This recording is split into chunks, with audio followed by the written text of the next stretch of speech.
I identify as mixed race. I am Ghanaian in English. I am Malaysian in English. Jamaican in English. English, half Liberian. Japanese and Ghanaian. My dad is Ugandan, so black African, and my mum is English, so white British.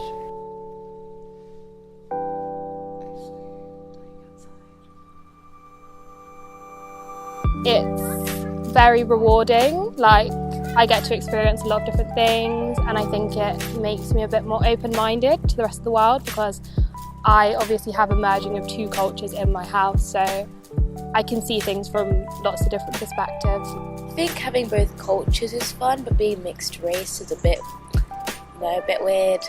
I think it's kind of normal because I'm just growing up with it. I'm not like stereotypically mixed race. It's nice having two different cultures and then like being kind of English as well. Ethnicity is really important to my father. So my dad is Ugandan, and I think that he wanted me to have the same confidence in terms of my ethnicity. So he wanted me to feel like I was Ugandan and that was my first identity rather than being British.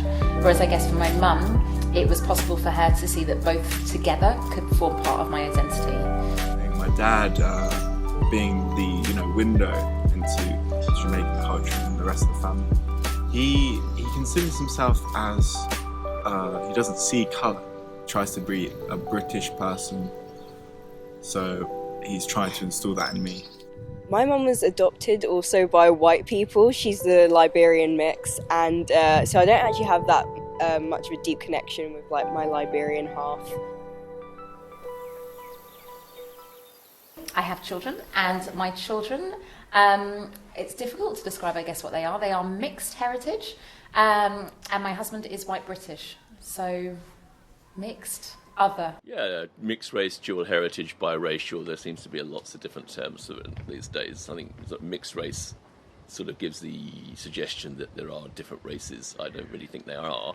So I tend not to use the word mixed race, and I'm a bit pretentious, really. They have two different cultures. They have the English culture and they have the Ghanaian culture. And I'm not looking at it. It's not so much about race, but more to do with their culture. There is kind of quite a lot of culture there. So introducing into both sides of the family, I guess it's about how present both sides of the family are as well. Over the last few years, there's been a real sudden shift, like we've gone back in time. And now, actually, although I don't regret at all being in a dual heritage relationship and having children, I do worry about the future. I was probably wrongly naive, really, and as my children have got older, I realise there are more challenges than I imagined for them.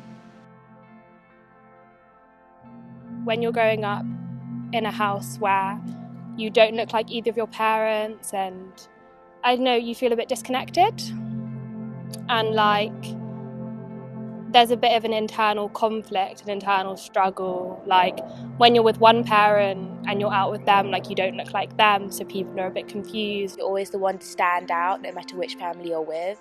It took 17 years for me to realise that people would see me with my mum and wouldn't naturally assume that I was her daughter, despite the fact that I look just like her. It's hard because you're never fully one part of either culture, really. I was predominantly brought up by a white family, so I never really felt like that deep connection with my black history. Being mixed is almost a community of its own, which isn't necessarily one that you can form very easily. There weren't that many people that I could relate to growing up and kind of grow with. Sometimes you feel that there is prejudice from the black community and sometimes there is prejudice from the white community, and that can be really challenging. I went to quite a white primary school, so I was the only girl from a black background, even though I'm only half black.